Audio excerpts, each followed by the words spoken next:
കണ്ണീർ സീരിയലായിട്ട് വീണ്ടും എത്തിയിട്ടുണ്ട് ജാസ്മിൻ. ഗബ്രി ഏതാണ് എവിടെ ഒരു പൊടി പോലും കാണാൻ പറ്റുന്നില്ല. അപ്പോൾ സീക്രട്ട് ഏജന്റിന്റെ വെളിപ്പെടുത്തലോട് കൂടിയിട്ട് കിളിയും കിളിക്കൂട്ടും എഗെയിൻ പോയിട്ടുണ്ട് ജാസ്മിൻ്റെ. അഭിനയിക്കാൻ എക്സ്പെർട്ട് ആയതുകൊണ്ട് അന്ന് വാപ്പ വിളിച്ചപ്പോൾ കരഞ്ഞതിനേക്കാൾ ഇരട്ടി ഇപ്പോൾ കരഞ്ഞു തുടങ്ങിയിട്ട് റസ്മിൻ ബായോട് ചോദിക്കുന്നുണ്ട് എനിക്ക് കുടുംബം ഇല്ലേ, ഫാമിലി ഇല്ല എന്നൊക്കെ. ഇതൊക്കെ അവനോൻ തന്നെ വരുത്തി വെച്ചതല്ലേ, ഒന്ന് ആലോചിച്ച് നോക്കി. അവനും തന്നെ വരുത്തി വെച്ചില്ല. അവിടെയുള്ള ബാക്കി കണ്ടസ്റ്റൻസ് ഒക്കെ വൃത്തിക്ക് കളിക്കുന്നുണ്ട്. താൻ മാത്രമാണ് എനിക്ക് അവിടെ ഏക വിശ്വാസം ഗബ്രിയാണ്.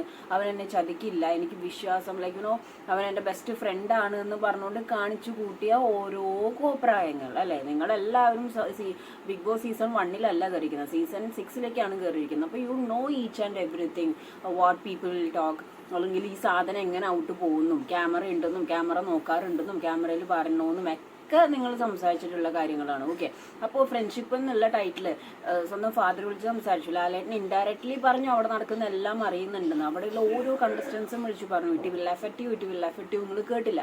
ഓക്കെ, ഫാദർ വിളിച്ച് സംസാരിച്ച് എന്താണെന്ന് പുറത്ത് പറഞ്ഞാലും യു നോ എന്താണ് ആക്ച്വലി അവർ സംസാരിച്ചിട്ടുള്ളത് എന്നുള്ളത്. അപ്പോൾ അഹങ്കാരത്തിന്റെ കൊടിമുടിയിൽ നിന്നിട്ട് 2 ദിവസം ഞാൻ കമ്മിറ്റഡ് ആണ്, എന്നെ ഒന്ന് വെറുതെ വിടുമെന്ന് പറഞ്ഞിട്ട് തൊഴുതു പിടിച്ച എല്ലാവരുടെയും കരച്ചിലും കാര്യങ്ങളായിരുന്നു. ഓക്കെ, അപ്പൊ സീക്രട്ട് ഏജന്റ് വന്നിട്ട് എന്ത് സംസാരിച്ചല്ലോ, അത് പറയാൻ പാടില്ല. സീക്രട്ട് ഏജന്റ് സംസാരിച്ചു. ജാസ്മിൻ ചെയ്തതിൽ തെറ്റൊന്നുമില്ല, ട്രൂ ഫ്രണ്ട്ഷിപ്പ് ആണെന്നുണ്ടെങ്കിൽ ഇപ്പൊ ഈ ചോദ്യം എന്തിനാണ് റസ്മിൻ ബായോട് ചോദിച്ചത് എനിക്ക് കുടുംബമില്ല എന്നുള്ളത്.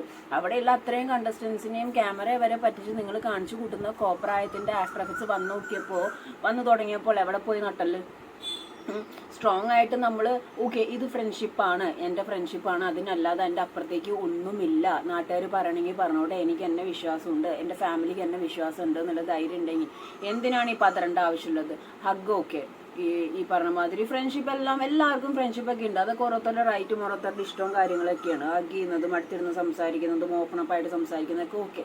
പക്ഷെ അതിൻ്റെ ഇടയിൽ കുറച്ച് സംഭവങ്ങൾ ജാസ്മിന് ഓർമ്മയില്ലെങ്കിൽ നമുക്ക് ഇവിടെ നിന്ന് പറഞ്ഞു കൊടുക്കാം. കാരണം മാൻ തിന്നു, അത് കാണണമെന്ന് ചോദിക്കുന്നു, ജയിലിൽ കിടന്നിട്ടുള്ള കുന്തളിപ്പ്, എന്താ പറയുക, എന്നെ പീഡിപ്പിക്കാതെ ഇരിക്കില്ലേ എന്ന് പറയുന്നു, ലൈറ്റ് ഓഫ് ചെയ്താൽ നല്ല എന്ന് പറയുന്നു, കൈ മുഴുവനും കടിച്ചു പറിക്കുന്നു, 10 മിനിറ്റിനുള്ളിൽ കടിച്ചില്ലെങ്കിൽ നീ എൻ്റെ ആഫ്റ്റർ എഫക്റ്റ് അറിയുമെന്ന് പറയുന്നു, കുളിക്കാൻ പോണതിന് മുമ്പ് നീ എൻ്റെ ഇങ്ങനെ ചോദിക്കാനായിട്ട് ഭാര്യയാണോ എന്ന് ചോദിക്കുന്നു. അങ്ങനെ പല ഫ്രണ്ട്ഷിപ്പ് എന്ന് പറഞ്ഞുകൊണ്ട് വേറെ രീതിയിൽ ഇപ്പം ഫ്രണ്ട്സ് ആയിക്കോട്ടെ, നമുക്കുണ്ട് ഫ്രണ്ട്സ് ആണെങ്കിലും ടച്ചിങ്ങിൽ എന്തെങ്കിലും ബുദ്ധിമുട്ടുണ്ടെങ്കിൽ ഇത്രയും ഗ്രോണപ്പായൊരു വ്യക്തിയല്ലേ, അത് മനസ്സിലാവുമല്ലോ ആ ടച്ച് ഏത് രീതിയിലുള്ള ടച്ചാന്ന്. അതുപോലും മനസ്സിലാക്കാതെ അല്ലെങ്കിൽ മനസ്സിലാക്കിയിട്ടും ഇതൊന്നും ഒരു വിഷയമില്ല, ഇതൊക്കെ ഞങ്ങൾ ട്രൂ ഫ്രണ്ട്ഷിപ്പാണ്, ഒരാണും പെണ്ണും അടുത്തിരുന്നല്ലോ, അല്ലെങ്കിൽ ജിൻഡോയും പലരും പറഞ്ഞപ്പോഴും പൊട്ടിത്തെറിച്ച് ഇത് പറയുന്ന ആൾക്കാരെ കുറ്റപ്പെടുത്തിയിട്ട് പറഞ്ഞ് താൻ എന്തിനാ ഇപ്പിരുന്ന് മോങ്ങണ, ലിറ്ററലി കൊടുത്താൽ കൊല്ലത്തും കിട്ടും എന്നുള്ള ഇതാണിത്. അപ്പൊ താൻ കാണിക്കുന്ന മുഴുവനും കള്ളത്തരാണ്. താൻ അഭിനയിച്ച് തീർത്തുകൊണ്ടിരിക്കുകയാണ്. കാരണം സായി വന്ന് പറഞ്ഞാലും തൻ്റെ ഭാഗത്ത് തെറ്റില്ലെങ്കിൽ സ്ട്രോങ് ആയിട്ട് തനിക്ക് അവിടെ നിൽക്കാമായിരുന്നു. താൻ നിൽക്കാതെ എനിക്ക് കുടുംബം ഇല്ലേ എന്ന് കരഞ്ഞു ചോദിക്കുന്ന പാരൻസിന് തന്നെ വിശ്വാസമില്ലേ?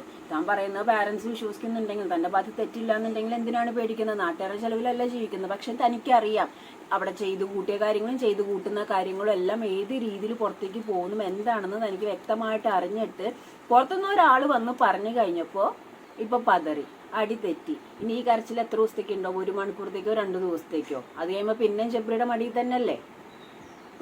ഒന്നും പറയാനില്ല. ഇപ്പൊ കുടുംബം ഇല്ലെന്നൊക്കെ ചോദിച്ചു കഴിഞ്ഞിട്ടുണ്ടെങ്കിൽ you are responsible for your life, അത്രേ ഉള്ളൂ.